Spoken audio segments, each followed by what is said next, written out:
What's up, everybody? Today we've got to discuss some upcoming changes to Gunplay. So if you want to be up to date on everything related to this and plenty more, be sure to hit the subscribe button, leave a like, and drop a comment down below with your thoughts. So a couple things went out yesterday, including the squad newsletter, where it looks like we should expect one other update this year, which will be a balance and tuning patch.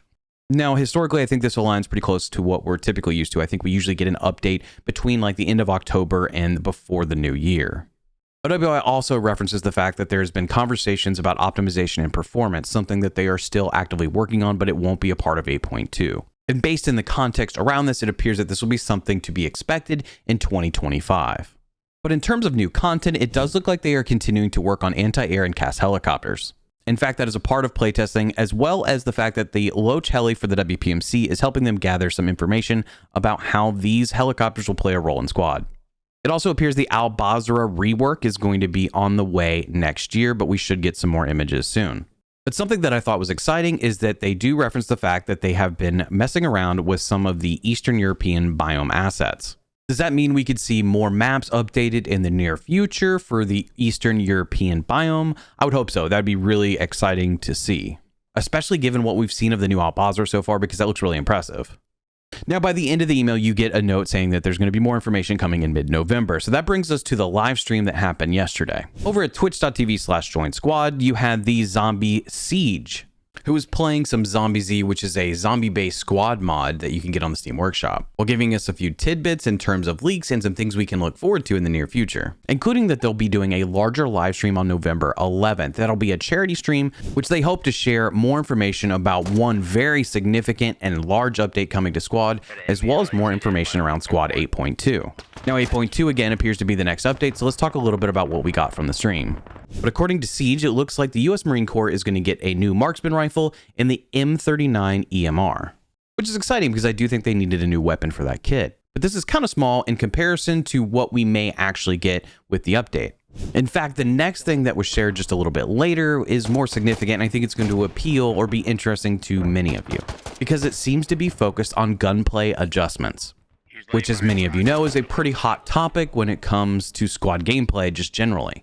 So what seems to be on the way in terms of changes? While we didn't get the specific information about what tweaks may be implemented, we did get some goals, which can offer us some insight into what this update may be about. So first, it looks like we're getting gunplay adjustments, and that probably ties in with the fine-tuning that was mentioned in the newsletter. And the first bullet is to make weapons feel more responsive overall. This is certainly something that has been a conversation topic. People want their gun to feel as responsive as possible. Speed and stuff like that are such a primary aspect of first-person shooters. So I'm very interested to see how this affects ADSing and or hipfire. The second bullet says reduce punishment in the form of weapon destabilization that players receive after movement.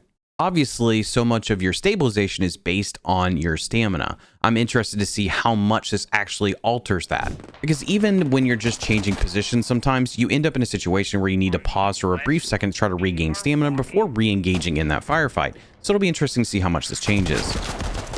Next, we have create more standardized weapon archetypes, which will lead to distinct playstyles for players to master. This could be a neat feature because you already have players that lean into specific kits. My assumption is that if you're picking a kit across multiple different factions, is that there will be some similarities there. But this also emphasizes the need to potentially utilize kits based on your situation. Like, there's that tendency to pick a kit because you're most comfortable with it and it works in most situations. But now that we have factions like the WPMCs with so much variety just for riflemen, maybe you have to switch out things occasionally based on your situation during rounds. It's sort of exciting to have maybe an opportunity for players to become sort of specialists with a certain type of kit that crosses over multiple factions.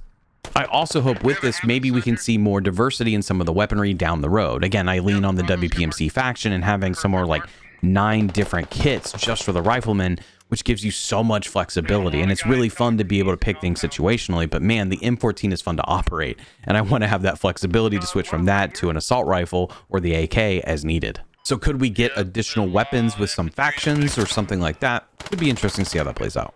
The next bullet we got is improve the effectiveness of machine guns when not bipoded.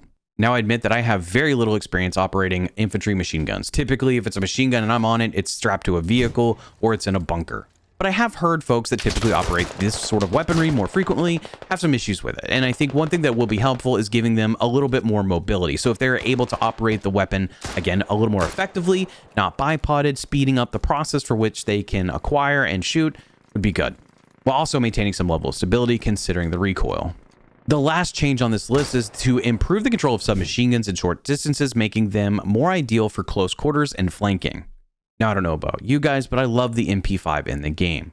If the situation calls for it, for example, if you know you're going to be in close quarters combat, that thing is awesome. I'm not even sure how much they really should or need to change with the submachine gun because I feel like it's pretty solid, although it does have some recoil if you are taking shots on something that is a little bit further away.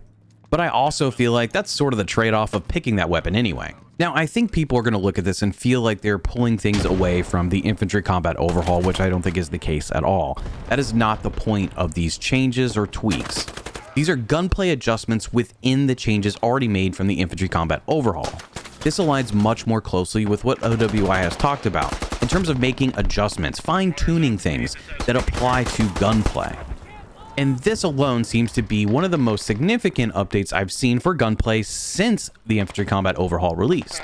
Because since then, we've only seen maybe smaller tweaks or changes made to specific weapons. Whereas this update seems to be applied to all weapons across the board, not dependent on faction, not specific to a faction, which means it's pretty big. And this is almost an overhaul within itself, in my opinion. Granted, that may just depend on how closely they match the goals that they've set out for themselves.